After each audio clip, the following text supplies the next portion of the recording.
If you are new to my channel, if you just find my channel, I want to introduce myself. So I am from Czech Republic. Actually, I was born in Czechoslovakia, in an area of Czech Republic, Czechoslovakia, which was called Moravia, which now, after the separation, of course, it's on a border between Slovakia and Czech Republic. Anyway, guys, I want to talk to you about again this, I want to do these little videos here and there when I feel inspired to share a message. So if you follow me on Instagram, you probably saw I purchased this lovely book, and yes, I did my manicure to match the book. No kidding, I didn't. But this book is called Svoja. It's written by a girl whose name is Emma Miller. She writes for Vogue Czechoslovakia. So this book, what it did for me is, first of all, how funny it is, because I started working on something, and it's something similar to this. And then this pop up on me on social media. Life is funny that way, But anyway, I don't want to talk about that. I want to talk about what this book did for me. I'm so sorry if you don't speak Czech or Slovakian, you're not gonna be able to get this book and understand. As well, this book is not sold in the United States. I had my cousin mail it to me to Miami with a bunch of chocolates. It's like my meditation, okay? I am on page 87 because I can literally read this in like no time, but I'm giving it to myself with like doses. What it does to me, it awakens my inner child. It awakens the part of me which I had to bury for other people, bury for different people I met through my lifetime, who's my inner child was making uncomfortable. Of course, back in the days, I didn't know that's the official name, inner child. My inner child was always very curious, dreamer. I'm a big dreamer. I was always big dreamer. Like, I could spend hours and hours dreaming. Like in school, I will just look from the windows and dream about life out of this classroom.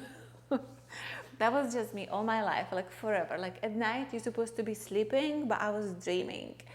I was always out there in the skies thinking about the life which is waiting there out for me. But of course, life doesn't wait for you, right? You have to create your life. It's in your own hands. Like, nobody gives you life. Like, I know there are girls who go for the hustle of finding themselves as sports guys at a young age because they're good looking, in shape, making money, they get babies, right? Boom. Yeah, their world being created. But that was never me, okay? For me, as I mentioned to you before, I was the little girl who will save up every penny to go buy a magazine which was like the gate to women's world. I remember the first magazine I have ever seen. I used to buy this Bravo Girl magazine. I mean, yeah, I was a little girl. But one day I came to the, market where they sell newspapers and magazines and cigarettes and newsstands, I guess. And I see a magazine, thick magazine, with a woman with curly dark hair, like dark brown hair, in a red, deep rich red pencil dress, and my eyes like open, like wide open. I was not like I was a teenager, but I was not like below 10. How old was I? I don't remember. I was like 14, maybe 13. Guys, I ran home, pick up all the savings. I think I even picked pockets of my parents to find like cents. We do have something like cents in Czech Republic as well.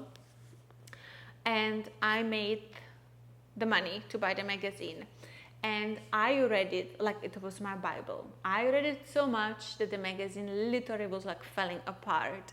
It was really awakening for me to find out that there are women who have a a choice, you know, that we have a choice as a woman, that you have a choice to move, to have a career, to create your own life, to be free, you know, to have opinion, to be treated with respect, to be treated as a human.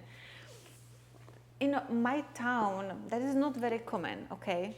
It's not common at all, actually. And if you were a woman like that, you're probably going to be considered as crazy and difficult and problem.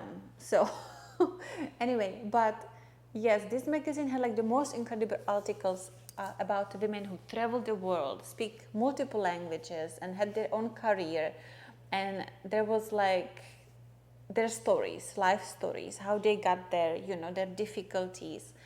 And I have learned, because, you know, my mother was not very awaken in many ways, even maybe she was at some time of her life, but as I became a teenager, I think she totally gave up on everything, and her misery was pushed on me. And unfortunately, she wished me exactly the same life. So I didn't receive any message from her to be better in life, like ever, like nothing. She was the opposite. She was more trying to take away from me, so I didn't find connection to my inner child, or not the inner child, to the woman. Yeah, to the woman which was growing inside of me. So anyway, once I learned that there is a world for women, which doesn't just mean, you know, marrying alcoholic, having bunch of children in little village, you know, where you will be treated with no respect, you just have to do as they say, was like mind-blowing. I didn't understand it. So I just knew I need to get out. And I didn't know how, I didn't know where, I didn't have money, I didn't speak any other language. I spoke Moravian Czech, which is like Slovakian Czech, which doesn't match with Prague. And it was a journey, guys. It was a journey. Like, it was so beautiful though. You know, I'm so grateful for these moments. If I could go in memory and think which were the happiest times of my life, the number one was when I packed my bag, my little bag. It was like a little, you know, bag, like a gym bag size. I packed it with almost all my belongings. I had a bunch of crap as a young girl, but I put shoes, clothes, the necessary things, towel, and I moved out. I went to live in an apartment of a friend who was off for school, so I could stay in his apartment before his semester started. Then he told me a friend of mine is in Brno as well, so I moved in a house with like 4-floor house full of students. There was like 20 people. It was crazy, and I lived there. I was working in a Douglas, which is like a Sephora in Europe, and it was horrible. Like, it was horrible, but I worked there. And then one day I moved to Prague with a guy I met, and we stayed together about a year and a half. And when we broke up, at some point I thought my life was like over. Like, where is this going? What am I going to do? Like, I worked, I didn't have savings. I was just living like month to month because the salary was like the lowest of the low. But I knew the way was not going back for me. I just knew it's always forward, and I have to figure out. When we broke up, I grabbed my cat, packed the same luggage into and more other bags. I rented apartment in Prague to Vinohrady, and I made it for myself to live there. I don't know how I survived. I had no money for food. But guys, so the happiest time, I forgot to mention, the happiest time for me, I'm like, my mind is everywhere because I'm so excited. My happiest time, number one, was when I packed this little luggage and I carried this heavy bag in high heels to the train station where I waited for 45 minutes. I didn't want to lose the train, so I came 45 minutes earlier just to not to lose the train. And when I sat on the train, I just felt like this big weight fell out of my chest. Like literally physically I felt it. I was terrified, but I was so excited for a new life for myself that I just didn't care that I didn't have food to eat. You know, every ramen soup, like 25 cents ramen soup, meant freedom to me. Like I did not care that I'm starving. I did not care that I'm not eating healthy, because I didn't even have that in my parents' home, honestly. I didn't care about any of that. I was just so happy to be free, to be somewhere where nobody is trying to manipulate me and gaslight me and put me in a little box which doesn't have opportunity to be opened. You know, I just couldn't see my life like that. I would probably lose my mind. I think I would be I would lose my mind, honestly, if that didn't happen. Like if I think of the possibility that I didn't find the strength to go and live there. I found a job there before I moved there. I just took a train ride there and I walk around stores and I beg for jobs and they give me job. And yes, that was like the happiest time. The second happiest time was once I broke up with the guy from Prague when I took my cat, Alvi, who is not with us unfortunately anymore because she was 15 and she was ill. And you know, he lived in Prague 3 down the hill and Prague 2 was up the hill. Like you had to go up towards the sunshine. Actually sunset, sunrise, sunshine, sunset. I carry my things in small bags up the hill to drop it off in the apartment. And guys, I remember it was autumn. It was beginning of autumn and the air changed to cool and the trees were golden and the sun was shining, you know, because it was coming down. It was about to be sunset. And I was walking. I was cold, but you know what? I was so goddamn happy to free myself of the power of a man who again had very similar mentality as my family, because he was also from Moravia. But I find out his was even worse actually. He was a very toxic, really toxic person. And when we broke up, I was so happy. I swear I even had tears coming out of happiness. It was fantastic. It was just incredible. Third happiest time, I would say, was when my husband now, he had a job event in Florida and we made from the job trip a vacation and we came here together. As I finally made it through the customs, because they didn't want to let me in. They thought I was Hispanic. They thought I speak Spanish. They were like, they called police on me, like the, you know, custom police on me, and they were investigating me, they were talking to me, they were insulting me in Spanish. Now I know what they were trying to do. Before I had no idea. They tried to make me read things in Spanish and fill documents in Spanish, but I couldn't do it because I didn't speak Spanish. You know, that was my first time experience in the States, and they didn't believe I was from Czech Republic and I had a visa. So I, like, you know, I was allowed to come to the States, but they still have to approve you. But they were for some reason trying to find something. So when they finally let me in, I was like, I didn't even care that happened. I was just so excited. I have never seen anything like this. And we were sitting in taxi, because Uber didn't exist at the time, going from the airport, I-95, down to South Beach.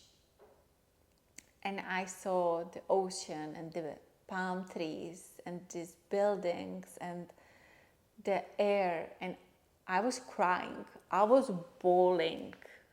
And we were here for 2 weeks, and then when we returned to Czech Republic, we both knew that's where we want to live together. So that was like the third happiest time. And I would say the fourth happiest time for me was now when we went for 10 months to Europe and we returned back here to the States. I have to say, going, sometimes when you live somewhere, you don't appreciate the place anymore because you are like on like a robot, right? You are on like, how you call it? There is a word for it. That you do all the time the same, like all the time the same for years and years and years. Like you go, wake up, you go to the gym, you take shower, you get ready, you drive for an hour to work, you are at work, you drive back for an hour, you watch the TV, you go sleep, right? That was just like for many years like that. Exhausting. It was not fun. But anyway, so I didn't have appreciation for Miami in that way because it was really I met very toxic people here. Very toxic. I have learned some incredible lessons in life. I was actually more myself before we moved to America.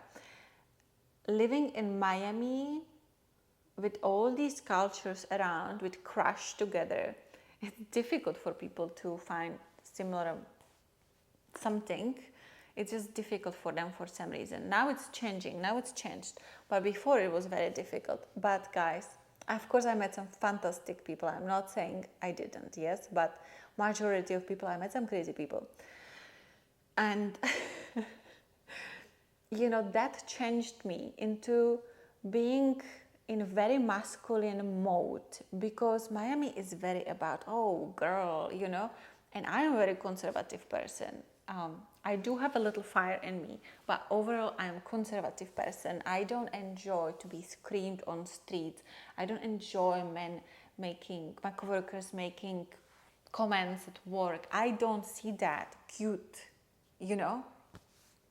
I just don't see that cute. So at some point I prefer the masculine modes to live in over the attraction from the environment, to say it this way. Even I was married, the guys don't care. Guys don't care here if you are married. They take it as a challenge. It's crazy. So I was very disappointed by Miami and I wanted to leave. Was trying to get to New York for many, many years. Then when I almost got a job in New York, COVID happened. So we decided to go to Europe to see if we can live there again. So we went for 10 months to Europe, and guys, Prague exactly, back where we met first and lived together first. And being there, Prague is gorgeous. Prague is one of the most beautiful cities, no doubt there. Like, we had great experience. Everywhere we went, like restaurants, except one, we received great service. Like, people were lovely, kind. Czech people are amazing people. The problem in Czech Republic is that the people, the foreigners who are moving in, they are changing the culture of the country. And the Czech people don't like it because it's a very small country to have so many foreigners coming there and changing the culture, So they crash together and it's not pleasant to be in between. So that was very interesting to see as well, especially coming from Miami where I was immigrant, and there are so many cultures to see. The problem is everywhere, not just here. It's a problem. It's just situation which people, I personally believe, if you come to a country like me in the States, I am not here to live like Czech person. I'm here to be American. So for me, I believe if I move to America or people move to Czech Republic or you move to France, you need to learn how to live in their culture. And that's gonna make things good, okay? If you are trying to change the country, which you are not from, to your, belief system, that's not going to work. So that's what I believe. Anyway, little politics there. But anyway, guys, so when we came there, like the appreciation of what I had in Miami hit me very hard. And that was not just the weather or the services in this amazing condo we live at, like 2 pools, incredible gym, Pilates machines, 24-hour concierge, doorman. I haven't opened my door in years. Like, it's crazy. So when we moved back here, that was the 4th time when I was just like, this is home. Am I saying we're gonna stay here forever? Probably not, okay? But I feel like I always meant to be in the United States. So for me to go through all these journeys, because I had so many lessons in my life, guys, so many fake friendships. Sometimes people write me on Instagram, do you have friends? No, I don't. Yes, I do have friends, but I don't look at that friendship as I used to do in my, mid-30s or younger. I always had so many friends everywhere. And I'm really bad picking friends. So I always learn many lessons through my friendships. And I have learned as almost 40-year-old woman that having 1 or 2 friends is better than having 10, 15, 20 toxic friendships, okay? I don't need that many people because I'm very comfortable in my time. I'm married to wonderful men. We have great time together. And I am by myself. I was always a loner, so I love time alone. So what I'm trying to do with this video today is to share a message to you that no matter where you're from, no matter what you don't know, you can always change things for yourself. The very important part of that, though, is to leave. You cannot change your life being in the same place, okay? Of course, if you are born in New York, let's say, or Paris, you're in kind of a good place, okay? So don't complain. Or London, you know what I mean? Like if you're born in like strong city, you can just move to another location of the city, or technically you still can leave to somewhere else. Anyway, but if you come from a small place like I do, for you to do a change of life, you have to do it. Nobody is there to save you. You are there to save yourself. Nobody owns you that, okay? Just because your friend May is already on her way to be a shiny star on the sky, it does not mean that she is there to pull you up with her. You need to work on yourself. Don't take this the wrong way, but we all are responsible for our own life. You should never ever wait to be saved in your life. Nobody is coming to save you. It's in your own hands. You need to go and create your own life. You have to do the work and be sure that you are a good person, that you're doing good things.